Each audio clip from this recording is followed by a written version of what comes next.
आपल्याजवळ बी सेट आहे. चला तर मग आपण लगेचच काय करूया, बुद्धिमत्तेचा जो पेपर होता म्हणजे मेंटल ॲबिलिटीचे जे प्रश्न होते त्याची उत्तरं काय होते ते लगेच सोडवूया. भाग 1 मानसिक क्षमता चाचणी खंड 1 आपला आणि त्याच्यातला भाग 1 दिलेला आहे. तर 1 ते 4 साठी आपल्याला प्रश्न दिलेले आहेत आणि यामध्ये आपल्याला काय करायचं आहे तर जुळणारी तंतोतंत जुळणं म्हणजे तर निराळी आकृती आपल्याला हिच्यामधून जुळणाऱ्या क्रमांकामधून आपल्याला शोधून काढायची आहे म्हणजे वेगळी असणारी पर्याय आपल्याला बघायचा आहे. प्रश्न क्रमांक 1 यामध्ये आपल्याला आकृती दिली आहे. तर बघा इथे 90 अंशाचा कोन होतो, त्यानंतर इथे पण 90 अंशाचा कोन होतो. यामध्ये पण असा घेतला तर या उपदिशा होतात, इथे पण 90 अंशाचा कोन होतो, पण हा जो आहे तो विशाल कोन आहे म्हणून याची आकृती होणार पर्याय क्रमांक डी हे त्याचं करेक्ट उत्तर होतं. त्यानंतरचा पुढचा प्रश्न बघूया.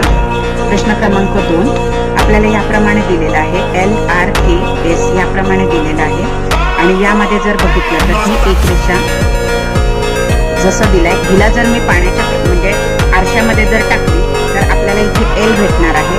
हा जर आरशामध्ये टाकला तर व्यवस्थित आपल्याला करेक्ट R मिळणार आहे, हा पण K मिळणार आहे, पण इथे ही आकृती अशी होणार आहे आणि आपण S असाच लिहितो म्हणून पर्याय क्रमांक काय होता डी करेक्ट होता. त्यानंतरचा पुढचा प्रश्न बघूया. 3 नंबरचा प्रश्न बघा.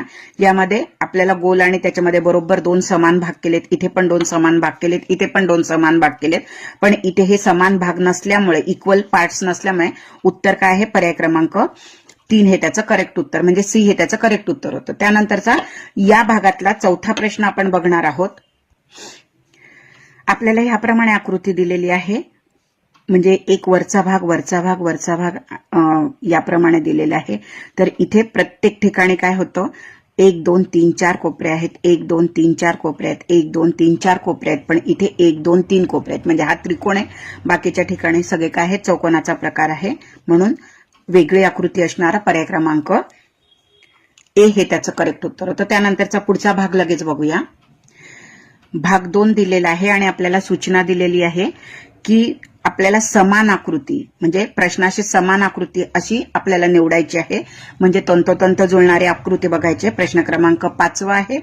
तर ह्याप्रमाणे आपल्याला आकृती दिलेली आहे तर ती आकृती आपल्याला बरोबर जमेल. तर इथे बघा या बाजूला आहे तर इथे या बाजूला आहे म्हणजे ही आकृती चूक होते, हा पर्याय इथेच चूक होतो. याप्रमाणे